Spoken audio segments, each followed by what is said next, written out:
नमस्कार, दिव्य हिमाचल टीवी देख रहे हैं आप। मैं हूं आपके साथ साक्षी राजपूत। इस न्यूज बुलेटिन में नजर डालेंगे हिमाचल प्रदेश के अभी तक की कुछ बड़ी खबरों पर। सबसे पहले headlines. This bulletin is brought to you by Rainbow International School, Nagrota Bagwa. इस बार हटकर होगा सत्र। इतिहास में पहली मर्तबा अलग होगा बजट सत्र का स्वरूप। शिवरात्रि पर मंडी में भीषण सड़क हादसा, अनियंत्रित होकर गहरी खाई में गिरी जीप, 3 युवकों की मौत। पर्यटन को लगेंगे पंख, कांगड़ा में बनेगी एशिया की सबसे लंबी जिप लाइन। पीडब्ल्यूडी में अब तय समय में रिलीव न करने पर अब कार्रवाई, विभाग की ओर से आदेश हुए जारी। कृषि के लिए वरदान बनी एग्रीस्टैक योजना, राज्य के किसानों और बागवानों की आसान हुई राह। बीपीएल के चौथे चरण की प्रक्रिया शुरू, बुजुर्गों और महिला मुखिया वाले परिवारों को मिलेगी विशेष राहत। केवाईसी के लिए आने वाली कॉल से रहें सावधान, ठग कर सकते हैं आपका बैंक खाता खाली। अब खबरें विस्तार से। हिमाचल प्रदेश विधानसभा के इतिहास में पहली मर्तबा इस बार बजट सत्र का अलग ही स्वरूप होगा। आइए जानते हैं इस रिपोर्ट में। हिमाचल प्रदेश विधानसभा के इतिहास में पहली मर्तबा इस बार बजट सत्र का अलग ही स्वरूप होगा।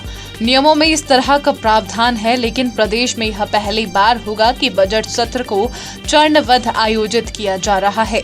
सत्र के पहले चरण में अस्थायी कार्यसूची के तहत 3 सिटिंग होंगी, लेकिन इनकी बैठकों की संख्या में भी इजाफा होने के संकेत विधानसभा अध्यक्ष कुलदीप सिंह पठानिया ने दिए हैं। कुल मिलाकर हिमाचल विधानसभा का बजट सत्र पहली बार हटकर होगा। उल्लेखनीय है कि हिमाचल प्रदेश की 14वीं विधानसभा का 11वां सत्र 16 फरवरी को आरंभ होने जा रहा है। अभी तक 2 चरणों में बजट सत्र होना माना जा रहा है। इसमें पहले चरण में सत्र 16 फरवरी से 18 फरवरी तक चलेगा और इस संबंध में विधानसभा सचिवालय की ओर से अधिसूचना भी पूर्व में जारी कर दी थी। उधर हिमाचल प्रदेश विधानसभा के अध्यक्ष कुलदीप सिंह पठानिया ने कहा कि नियमों के तहत बजट सत्र को इस तरह से आयोजित करने का प्रावधान है। अभी जैसे मैंने कहा, कल तो गवर्नर महोदय का अभिभाषण है, उसके बाद थैंक्स मोशन गवर्नमेंट लाती है, जिसे गवर्नमेंट का बिजनेस है ये। तो जब एड्रेस होगा उसी के बाद मोशन ऑफ थैंक्स होगा। तो अभी तक जो हमारे पास पहुंचा है वो हमने आपको बता दिया। हाँ जी, आरडीजी पर चर्चा के लिए सरकार की तरफ से वो आ गया नोटिस। 101 जो है 102 में एक नोटिस जो है गवर्नमेंट की तरफ से आ चुका है आरडीजी पे, रेवेन्यू डेफिसिट ग्रांट, जो पिछले 6 फाइनेंस कमीशन से कंकरेंटली चल रही थी up to 15th finance commission, और 16th फाइनेंस कमीशन के द्वारा जब ये पूरी तरह से बंद कर दी गई है, तो इसके ऊपर जो है एक प्रस्ताव गवर्नमेंट की तरफ से आया है। निश्चित तौर पर उस पर चर्चा होगी। ये राज्यपाल के अभिभाषण पर धन्यवाद प्रस्ताव पर चर्चा होगी सर, ये पहले हो जाएगी चर्चा? अभी जो मैंने कहा ये आ चुका है राज्यपाल महोदय का, तो इट टेक्स ए प्रेसिडेंट, सबसे पहले होगा। उसके बाद अगला बिजनेस जो है वो मोशन ऑफ थैंक्स जब आती है तो उसके लिए समय देना पड़ता है मेंबर्स को, क्योंकि राज्यपाल महोदय जब अभिभाषण पढ़ेंगे तो अभिभाषण के पास जैसे बजट के लिए समय देना पड़ता है बीच में 1 आध दिन का, तो व्यवस्था है वो पहले से प्रेसिडेंट है ऐसा विधानसभा में। वो हम देखेंगे कल कि इसके बाद ऐसा कौन सा बिजनेस और आता है हमारे पास। ऊंचाइयों से जब भविष्य को देखा जाता है तो एक नाम सबसे पहले नजर आता है, रेनबो इंटरनेशनल स्कूल, नगरोटा बगवा। यह केवल एक स्कूल नहीं, यह एक विजन है, जहां शिक्षा, संस्कार और सपने एक साथ आकार लेते हैं। Rainbow international school quality education के साथ स्टूडेंट्स को फ्यूचर रेडी बनाता है। यहाँ लर्निंग और कैम्ब्रिज एवं CBSE स्टैंडर्ड्स पर आधारित है। रेनबो इंटरनेशनल स्कूल में अटल टिंकरिंग लैब, इनोवेशन और क्रिएटिविटी का केंद्र है। हमें गर्व है अपने जर्मन लैंग्वेज अचीवमेंट्स पर, जहां छात्रों ने अंतर्राष्ट्रीय स्तर पर उत्कृष्ट प्रदर्शन किया। जर्मनी कल्चरल एक्सचेंज प्रोग्राम के अंतर्गत जर्मनी से आए छात्र लूकास हमारे विद्यालय का हिस्सा बने। हमारी 11वीं की छात्रा श्रिया ने जापान विजिट में भाग लेकर विद्यालय और देश का नाम गौरवान्वित किया है। खेलों में भी रेनबो इंटरनेशनल स्कूल अग्रणी है। Horse riding, table tennis, gymnastics, cricket, हमारे विद्यार्थी एकेडमिक और स्पोर्ट्स दोनों क्षेत्र में शाइन कर रहे हैं। सार्थक आर्य ने एशियन यूथ गेम्स में टेबल टेनिस में ब्रोंज मेडल जीतकर भारत और रेनबो का नाम गर्व से ऊंचा किया। जिम्नास्टिक्स में भी हमारे छात्रों ने राष्ट्रीय स्तर पर मेडल जीते और हमें गौरवान्वित किया। अब एक और नई और बड़ी पहल, छात्रों को नीट, जेईई, सीयूईटी और एनडीए जैसी प्रतियोगी परीक्षाओं के लिए निःशुल्क कोचिंग। यहाँ प्रतिभा को मिलता है सही मंच और सही दिशा।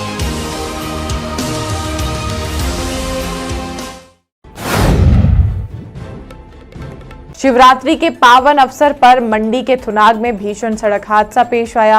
हादसे में जीप में सवार 3 युवकों की मौत हो गई है। शिवरात्रि के पावन अवसर पर मंडी के थुनाग में भीषण सड़क हादसा पेश आया। यहां MDR 91 लंबा थाच कलहणी सड़क पर बुनाली धार के पास एक जीप अनियंत्रित होकर गहरी खाई में जा गिरी। हादसे में जीप में सवार 3 युवकों की मौत हो गई, जबकि एक गंभीर रूप से घायल हुआ है। हादसा तड़के सुबह 4 बजे के करीब पेश आया है। बताया जा रहा है कि हादसे के समय जीप में कुल 4 लोग सवार थे, जो बक्सियाड़ रहीधार क्षेत्र के निवासी बताए जा रहे हैं। इसमें 2 युवकों की मौके पर ही मौत हो गई, जबकि एक घायल ने अस्पताल पहुंचने पर दम तोड़ दिया। वहीं सूचना मिलते ही पुलिस मौके पर पहुंची और राहत एवं बचाव कार्य शुरू किया। शवों को कब्जे में लेकर पोस्टमार्टम की प्रक्रिया पूरी की जा रही है। दुर्घटना के कारणों की जांच जारी है। महाशिवरात्रि के पावन दिन पर 3 युवाओं के असमय चले जाने से उनके परिवारों पर दुखों का पहाड़ टूट पड़ा है। जिन घरों में पर्व की तैयारियां चल रही थी, वहां अब चीख पुकार और मातम पसरा हुआ है। पूरे सराज क्षेत्र में शोक की लहर है और लोग इन आत्माओं की शांति के लिए प्रार्थना कर रहे हैं। बर्फ से ढकी धौलाधार की वादियों को नजदीक से निहारने का पर्यटकों का सपना अब पूरा होगा। आइए जानते हैं कैसे। बर्फ से ढकी धौलाधार की वादियों को नजदीक से निहारने का पर्यटकों का सपना अब पूरा होगा। पर्यटन को बढ़ावा देने के लिए एशिया की सबसे लंबी जिप लाइन का निर्माण कांगड़ा में होगा। 4.3 किलोमीटर लंबाई वाली नड्डी जिप लाइन परियोजना पर अनुमानित लागत 7 करोड़ 41 लाख है और इसे ऐतिहासिक पर्यटन पहल के रूप में विकसित किया जाएगा। जानकारी के अनुसार कांगड़ा में पर्यटन को बढ़ावा देने के उद्देश्य से मुख्यमंत्री ठाकुर सुखविंदर सिंह सुक्खू के नेतृत्व में राज्य सरकार ने कांगड़ा जिले की सुंदर धौलाधार घाटी के नड्डी में एशिया की सबसे लंबी जिप लाइन परियोजना विकसित करने का निर्णय लिया है। इस परियोजना को 36 महीने की अवधि में पूरा करने का प्रस्ताव है। यह जिप लाइन धर्मशाला के नड्डी व्यू पॉइंट पर विकसित की जाएगी, जो अपनी विहंगम दृश्यों के लिए प्रसिद्ध है। हिमाचल में लोक निर्माण विभाग के तहत ट्रांसफर और पदोन्नति आदेशों को हल्के में लेने वालों पर कार्रवाई होगी। आइए जानते हैं इस रिपोर्ट में। हिमाचल में लोक निर्माण विभाग के तहत ट्रांसफर और पदोन्नति आदेशों को हल्के में लेने वालों पर अब कार्रवाई होगी। विभाग ने कर्मचारियों के तबादले और पदोन्नति के मामलों में तय सीमा में कार्यमुक्त करने के सख्त आदेश जारी कर दिए हैं और अनदेखी करने पर संबंधित अधिकारियों के खिलाफ अनुशासनात्मक कार्रवाई की चेतावनी भी दी गई है।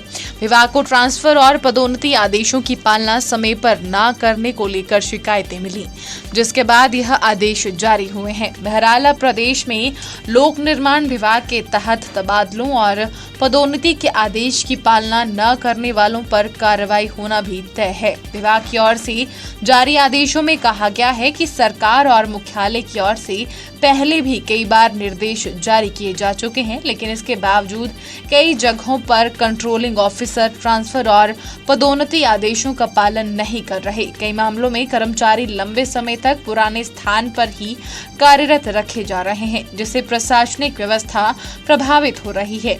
इसे सरकार के आदेशों का स्पष्ट उल्लंघन माना जा रहा है। साथ ही विभाग ने ये भी स्पष्ट किया है कि भविष्य में यदि ट्रांसफर या पदोन्नति आदेशों को लागू करने में देरी पाई गई तो संबंधित अधिकारी से कारण पूछा जाएगा और जरूरत पड़ने पर नियमों के तहत अनुशासनात्मक कार्रवाई भी की जाएगी।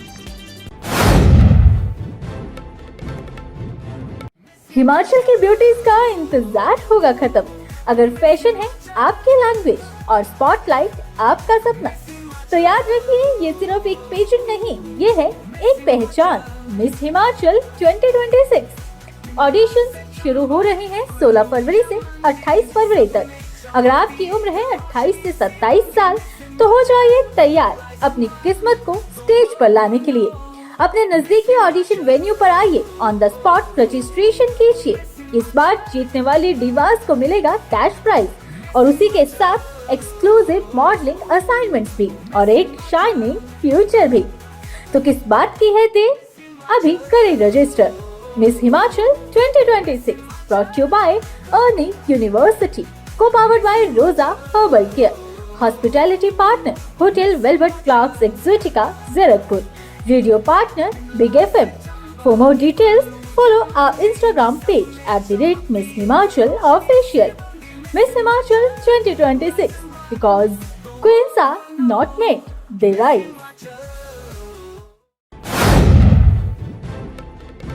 भारत सरकार की डिजिटल कृषि पहल एग्रीस्टैक हिमाचल प्रदेश के किसानों के लिए वरदान साबित होगी। आइए जानते हैं इस रिपोर्ट में। भारत सरकार की डिजिटल कृषि पहल एग्रीस्टैक हिमाचल प्रदेश के किसानों के लिए वरदान साबित होगी। पहाड़ी राज्य हिमाचल की आर्थिकी की रीढ़ मानी जाने वाली कृषि और बागवानी को यह योजना एक आधुनिक डिजिटल आधार प्रदान कर रही है। राज्य में करीब 90% किसान सीमांत और छोटे हैं, जिनके पास औसतन 1 हेक्टेयर से भी कम भूमि है। ऐसे में बिखरी जोत, कठिन भौगोलिक परिस्थितियां और पारंपरिक कागजी रिकॉर्ड वर्षों से किसानों के लिए एक बड़ी चुनौती बन रहे हैं। एग्रीस्टैक योजना के तहत प्रत्येक किसान की डिजिटल पहचान बनाई जा रही है, जिसमें उसकी भूमि, फसल, कृषि गतिविधियों और सरकारी योजनाओं के लाभ का समग्र व प्रमाणिक डेटा दर्ज होगा। इससे किसान को बार बार पटवारी, तहसील और विभागीय कार्यालयों के चक्कर नहीं काटने पड़ेंगे और सरकारी योजनाओं का लाभ सीधे और पारदर्शी ढंग से मिल सकेगा। एग्रीस्टैक हिमाचल प्रदेश की खेती को डिजिटल, वैज्ञानिक और भविष्योन्मुखी बनाने की दिशा में एक बड़ा कदम है। ग्रामीण विकास विभाग द्वारा प्रदेश में बीपीएल परिवारों की पहचान के लिए सर्वेक्षण के चौथे चरण की प्रक्रिया शुरू कर दी गई है। ग्रामीण विकास विभाग द्वारा प्रदेश में बीपीएल परिवारों की पहचान के लिए सर्वेक्षण के चौथे चरण की प्रक्रिया शुरू कर दी गई है। बीपीएल में शामिल होने के लिए पात्र परिवारों को आवेदन करने के लिए मात्र 2 दिन बाकी बचे हैं। बीपीएल परिवारों की चौथे चरण की सूची 25 फरवरी तक प्रकाशित की जाएगी। बीपीएल के लिए आवेदन करने के लिए 17 फरवरी अंतिम तिथि तय की गई है। पहले बीपीएल सूची में शामिल होने के लिए परिवार के मुखिया की दिव्यांगता 50% होना अनिवार्य थी, लेकिन अब नए नियमों के तहत अब इसे घटाकर 40% कर दिया गया है। ग्रामीण विकास विभाग के सचिव सीपाल रासू की ओर से नए नियम अधिसूचित किए गए हैं। पहले बीपीएल में शामिल होने के लिए मनरेगा में 100 दिन का काम होना अनिवार्य था, इसे घटाकर 80 दिन कर दिया गया है। पहली बार एक विशेष श्रेणी को जोड़ा गया है। प्रदेश सरकार ने बीपीएल परिवारों के चयन के लिए पात्रता मानदंडों में छूट दी है। सरकार के इस कदम से अब हजारों नए परिवारों के लिए बीपीएल सूची में शामिल होने का रास्ता साफ हो गया है। सरकार ने मुख्य रूप से 2 पुरानी शर्तों में बदलाव किया है और एक नई मानवीय शर्त जोड़ी है। साइबर ठगों ने लूट का नया तरीका निकाला है। आइए जानते हैं कैसे करें इनसे बचाव। साइबर ठगों ने लूट का नया तरीका निकाला है। शातिर लोगों को फेक कॉल कर ठगी का शिकार बना रहे हैं। शातिर केवाईसी के लिए कुछ फर्जी लिंक भेजकर लिंक डाउनलोड करवाकर लोगों को लूट रहे हैं। केवाईसी अपडेट के नाम पर फोन आता है और बस चंद मिनटों में लोग शातिरों की बातों में आ जाते हैं और उसके भेजे फर्जी लिंक्स पर क्लिक करके अपनी डिटेल्स शेयर करते ही शातिर बैंक खाते से राशि निकाल लेते हैं। शातिर अधिकतर रिटायर्ड लोगों और सरकारी कर्मचारियों से ठगी कर रहे हैं। शातिर KYC, social networking, credit card और डेबिट कार्ड एवं फेक पोर्टल बनाकर लोगों से ठगी कर रहे हैं। साइबर ठगों से बचने के लिए साइबर सेल ने एडवाइजरी जारी की है। साइबर सेल के डीआईजी रोहित मालपानी का कहना है कि अज्ञात फोन कॉल का उत्तर न दें या संदिग्ध यूआरएल और लिंक पर क्लिक न करें। चलते चलते में नजर डालेंगे हिमाचल प्रदेश के अन्य प्रमुख बड़ी खबरों पर।